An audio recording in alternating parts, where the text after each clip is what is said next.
بھارتی شہریوں کو پاکستان سے بے دخل کرنے کا سلسلہ شروع۔ پی ایس ایل کی براڈ کاسٹ کمپنی میں شامل بھارتی عملے کو واپس بھجوا دیا گیا۔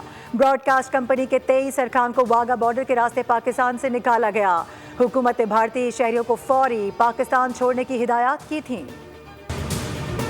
دشمنوں، تم نے کس قوم کو للکارا ہے؟ بھارت کی ہر اینٹ کا جواب پتھر سے دینے کا عزم۔ Army chief general Syed Asim Munir کا نعرہ، پاکستان ہمیشہ زندہ۔ ہر پاکستانی کی زبان پر دلوں کے ترجمان نعرے پر خصوصی ملی نغمہ جاری کر دیا گیا۔ نغمے میں دشمن کی بربادی اور پاکستان کے ہر فرد کو مثل فولاد قرار دیا گیا ہے۔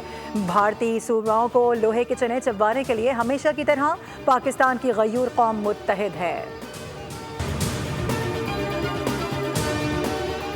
اور عظمہ بخاری نے پہلگام واقعے پر بھارتی الزامات کو مسترد کر دیا۔ کہتی ہیں کہ بغیر تحقیقات پاکستان پر الزام تراشی سوچا سمجھا منصوبہ ہے۔ جنگیں ہتھیاروں سے نہیں، جذبہ شہادت سے لڑی جاتی ہیں۔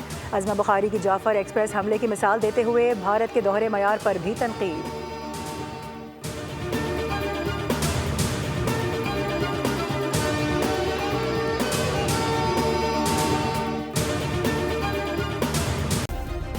سبسکرائب کریں اور بیل دبائیں تاکہ کوئی خبر رہ نہ جائے۔